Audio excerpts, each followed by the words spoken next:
Hi everyone, and welcome to this Family Property Techie Tuesday. If you're just joining us, if you can add your details into the chat, where you're from, any specific questions you have about family property, we're going to get started shortly.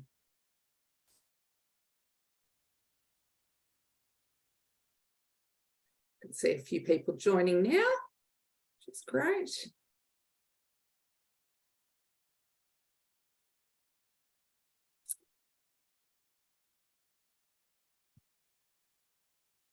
Okay, so we might get started on time. I know a few other people may join us, but wanted to let you know that this Techie Tuesday is being live streamed on our Family Property Facebook page, as well as on Zoom. It is being recorded.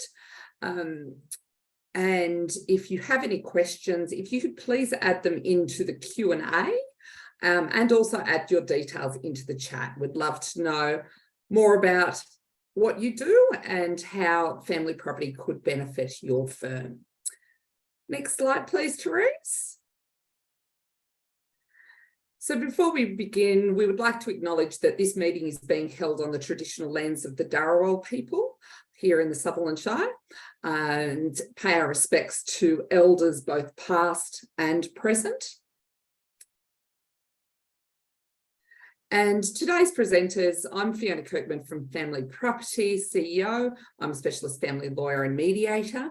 Today's presenters will be Therese Aroyan, who is a family lawyer specialist, as well as the product owner here at Family Property, and Anna Kleindienst, who is also a family lawyer and a client success manager and trainer here at Family Property. So over to you, ladies. Thanks, Fiona. Hello, everyone. Let's quickly go through the agenda and then jump right in. We're going to be going through some of our new updates in Family Property. That includes how to add a custom header and footer in your templates, adding firm details and your FDRP number, matter details, and the interaction with our new web forms, which we're particularly excited about, and versions. We'll be having a Q&A at the end, but please do place your Q&A in the Q&A section of the Zoom chat. So let's go to the next slide, where we will be talking about custom header and footer. I understand that we've had a lot of feedback about the ability to add a custom header and footer to our documents. That's right, Therese. So the feedback for this feature has been really positive. Many subscribers have chosen to adopt the ability to add in their own custom header and footer within Family Property. So as you know, Family Property is customizable and can adopt your law firm's branding. We saw this originally with uploading your firm's logo into account settings and then having your firm's logo replacing the Family Property logo on the main login screen, as well as on client intake emails. Now, with the ability to customize headers and footers on numerous documents that can be generated within Family Property, this is yet a further extension of that ability to promote your law firm's specific brand. Thanks, Anna. And as you can see, there are a number of documents that you see on the screen that support this custom header and footer. And I think obviously these custom header and footers won't appear in things like court documents. Let's move on to the next slide. So the next few features that we're going to talk about, it's information that syncs into our new web forms. And the web forms that we're specifically talking about are our Section 60I certificate, our certificate of dispute resolution, and our genuine step certificate. And so obviously the main benefit is that you will only have to put information in once. We do, however, note at this stage, we are in the process of enhancing our older forms to support the updates that we're just about to talk about. So the first one is adding firm details. Anna, at what point do you add firm details and who can add this information? So usually when setting up your Family Property account, the admin will usually log into account settings and enter in their law firm's particular details. So their address for service, their phone number, fax number, and their lawyer's code, etc. After that's done, the data will sync and feed through to the new documents that have been released and are still being created through Family Property. Thank you. And if you are an FDRP, how is this going to benefit our mediator clients? So the benefit to our mediator clients is removing the need to type in their FDRP number onto multiple court forms. Thanks, Anna. We'll be going through and demonstrating how we do this at the end. So we're just going to go through the updates as we go along.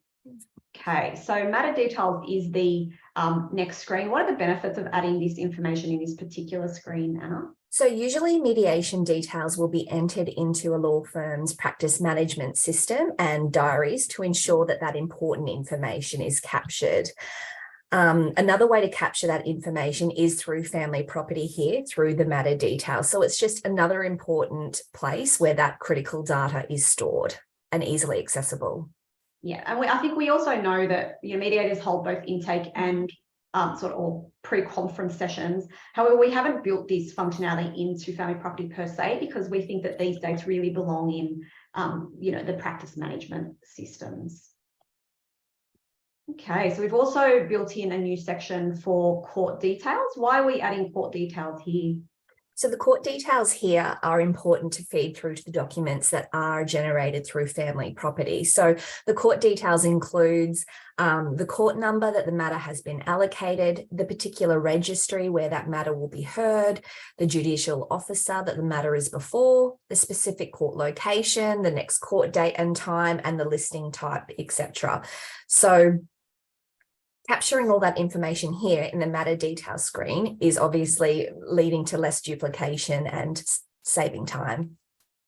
Thanks, Anna. We've also got a new section where you can add party and solicitor details. And I guess what's the benefit of having all of this information in one place, Anna? Well, this is really just a snapshot of the key players in your family law matter. So the client's information related to their contact details is going to feed through here from the intake questionnaire that they've completed. Your law firm's details is going to feed through from your account settings once that's been set up and saved. And then you only need to enter in once the other party's contact details and the other solicitor with conduct of the file. Again, you can also add in additional important key players such as independent children's lawyer, interveners, and or support persons. So this really is a snapshot of the important people that are in relation to that family law file. Thank you, Anna. So if we're looking at it from the perspective of a workflow, absolutely adding the firm details at an administrative level first, because this will appear in all of those forms, updating your FDRP number, then going to the matter details screen, and then updating and generating your web form will result in the best experience for you.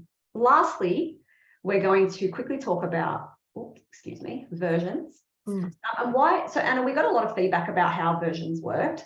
What was the feedback that we received and how is it working now?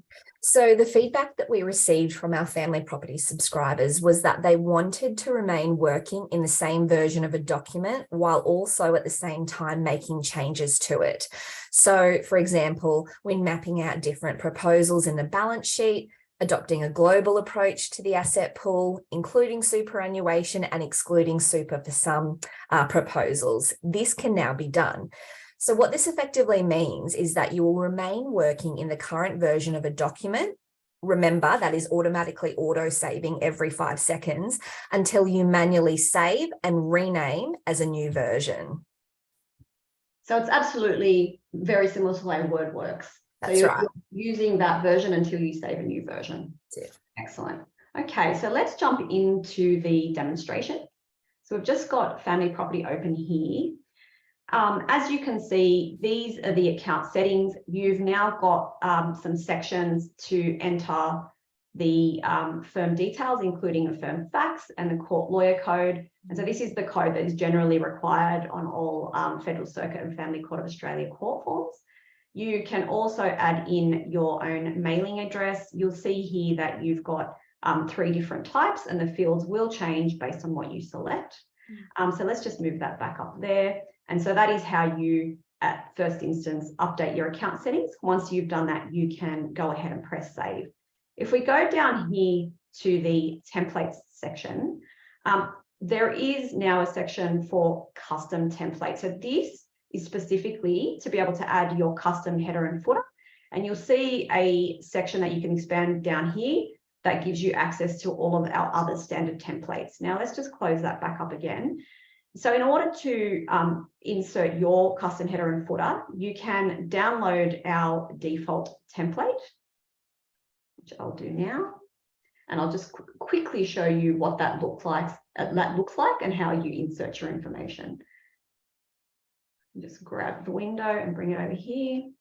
So you can click on enable editing if that's something that you do see on your computer, and double click into the header. It will give you access to the header and the footer. And for example, we can take an image that you might be able to pull off your letterhead and paste it in here like that. And I'll just also copy a footer in there as well, so we can see what that looks like.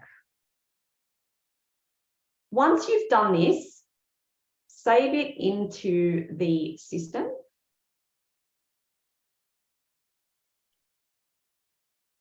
Being a bit fiddly, let's just quickly add that in there and press save. Now, once you've done that, you can go back in here, click on this arrow and find the custom template in the system. Just give that a moment. Now let's pretend that that's uploaded into the system. Having a bit of a think there. And we can go back into the system and download a document. And what that document will look like whilst we're waiting to get into the matter is something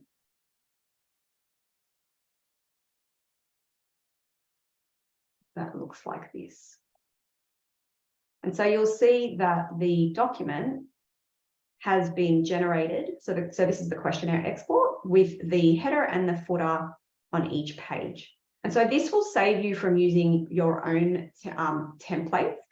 The benefit of doing this is that any updates we make to our templates will automatically be uploaded into your system, but will generate with your header and footer. Now let's go back to Family Property. And we do have a question as well, Therese. So do we need to fill out details in Smokeball and in Family Property? Is there a way that can sync? Well, at the moment, it's not syncing, but we are working very quickly on getting that all to sync. So we're hopeful that by the new year, we'll have all of those screens syncing so that you only have to enter it into one side and it will sync no matter which side you've entered that information on. So we've talked about updating the account settings. Let's go to updating my profile with your FDRP number. So you'll see that there was those 3 dots in the top right-hand corner. When you open that screen, you'll see a section called Professional Details. You'll see here that I've already put a number in here. Once you've done that, click on Update. And we'll now go into the matter details screen so we can have a look at that. So you'll see that there's already one event for mediation. And in order to add another one, you just have to click Add, select a date, a time, and you can enter an address.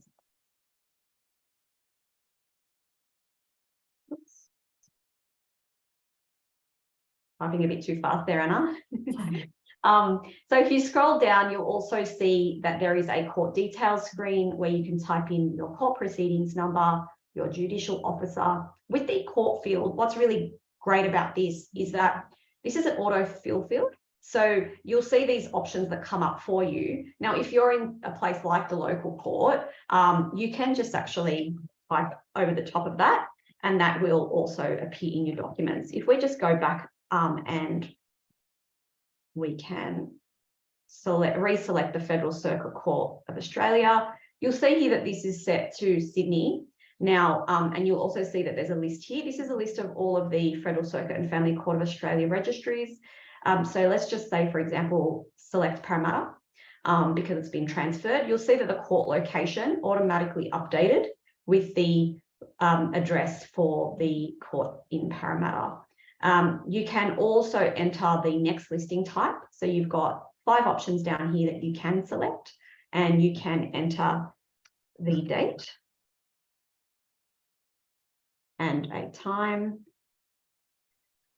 Now, when you click into this location, it's giving you the address details for all of the FCFCOA registries. And the reason why we did that is because, as we know, some registries are the main registry for filing, but especially on circuit, the hearings and other court dates are being heard in a different location, such as Dubbo.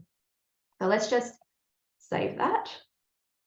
And then we'll show you how to add the party details. So this is the party details screen. This will automatically populate in a lawyer in both matters with your party A and party B details. If you're in a lawyer matter, it will automatically allocate your court role as applicant 1 and respondent 1. If you're already in court and your client, for example, is the respondent, then you can update that and the system will automatically switch the parties around. If you are also in a lawyer matter, your firm details will appear here as read only, and that's because that information is coming through from your account settings. Otherwise, you can click on the party to enter information, and as Anna described before, any information that you potentially have already added into the questionnaire will populate in here where relevant. And then we've got this option of adding the solicitor's details. So we've got a primary contact for the matter and the organisation details, and a section to add the primary address. And as you can see, this is really the section for you to be able to add the solicitor's address for service. And you'll have those 3 options that we had in the firm details. So when you click on them, the fields will change. There's also the opportunity to add other parties, where you can then again identify their court role so that they can also populate into the court forms. You can also add an ICL and an intervener, and these are again just structured. This one is structured very similar to the solicitor contact, and the intervener is structured very similarly to a party contact, with the ability to also add a solicitor once you've added the intervener. There's also a section to add some additional contacts, such as support people and anybody else, and they can either be a person or an organisation.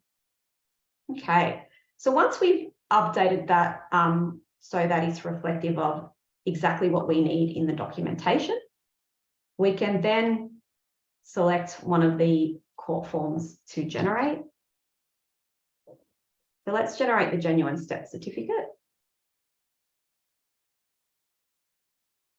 What you'll find is that each document has a preamble where you've got links to documentation that's really important potentially for you to read, and also links to some rules.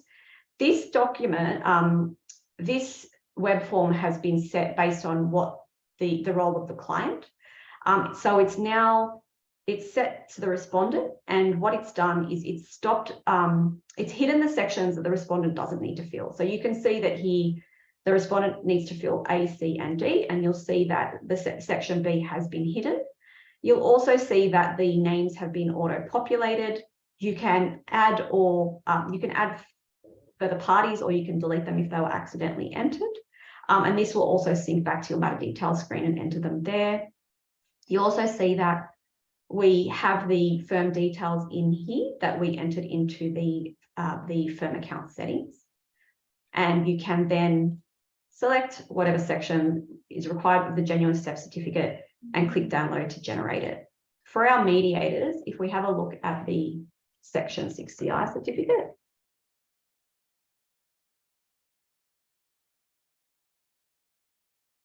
now this has again, generated with the parties' names. It's also automatically generated with the children's names. It reflects my name, the state, the firm that I'm in, and importantly, my FDRP number. You can go through and you can select which parties are relevant for each section. And what you'll notice if I select Alexander Miller in section B is that if you have a mediation date that's in the past, it will automatically fill into this section here for you. Now, if this was not the relevant section and we selected E instead, it will clear section B for you. And again, the date will change to the relevant section. And again, you just press download to generate that document. Okay, so let's go to versions. We'll be going to Party A's balance sheet. So you'll see that the screen looks a little bit different. We now have 3 tabs up here. We'll be going through the versions tab in a moment. The calculations tab is just another shortcut to get to our calculator icon, which you'll also still find here on the right-hand side. And then we've got an actions tab, which takes you to the normal functions that you can access on the balance sheet. So with versions, we've got a save button. We do save in the system every 5 seconds, but I think if it's something that you're used to doing and you want the comfort of a save button, it's absolutely there for you to use. Now, what we might do is just save a new version, and let's say we wanted to try what a 65-35 split might look like. We'll put that in here. And Anna, did you want to talk a little bit about the notes section? Yeah, so the notes feature there is available for you to type in any supporting information that relates to the proposal that you're modelling at that time. So if this was a 65-35 split and the adjustment had been made against the former matrimonial home, you could perhaps pop that information into the notes section. Thanks, Anna. So I've done that now and I've applied the 65-35 split with the calculator. Now what we've got is multiple versions, as you can see down here. Now, the benefit of having them all down here and having this little pop-up icon out here is that if we wanted to compare the versions, we could open them in new tabs and have a look at them side by side. So while that's loading, I might just talk to you a little bit about the icons up here. So we've got this little pencil, which is an edit icon. So you can go in there and you can change the title. If you've made changes to this version, as Anna's noted, you can make notes about the specific split, but if that changes, you might want to come up here and update the notes.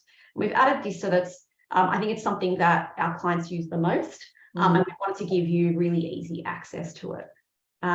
There's also this shareable link icon. So this is a link that you would use to share this particular version with your clients. What I'd suggest before you do that though is save a new version for your client, because what you can do with your client is give them either editable or non-editable access. You can't see that on this screen right now because we're in a mediator matter, but if you were in a lawyer matter, it would give you access to an option for editable, non-editable. But because we are in the mediator section, you can see that there's this option to either keep it as a private version or make it available in the neutral balance sheet. So let's just save this and we can let this load in another screen while we're talking about some other features. So just click on the link.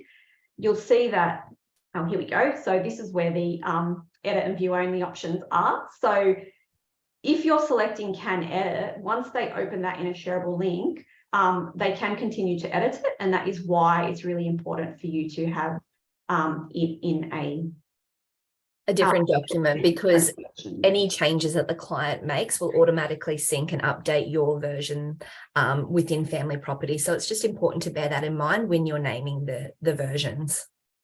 Exactly. And I think, that's really, it's of real benefit if you wanted to send your client multiple versions so that they can also see them side by side, right, Anna? That's right.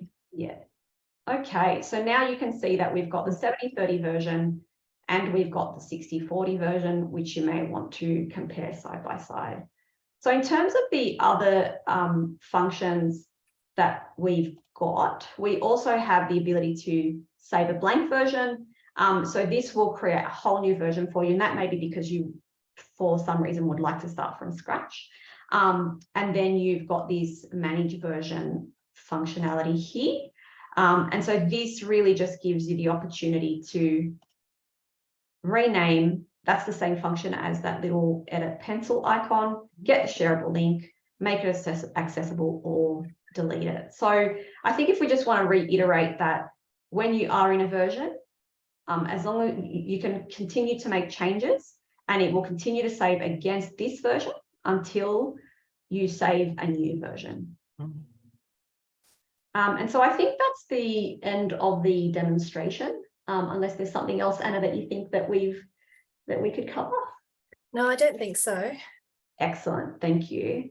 So just before we go into our Q&A, let's just move on to the next screen. So, and I'll just get you to talk a little bit about training with the client support team. Yes, absolutely. So please feel free to reach out to myself or any of the other client success managers here at Family Property at any time for any training related queries. We're more than happy to answer any questions that you may have, or to schedule a phone call or a Zoom meeting with you to assist you and your firm with its use of Family Property. So do reach out to us if you have any queries in that regard.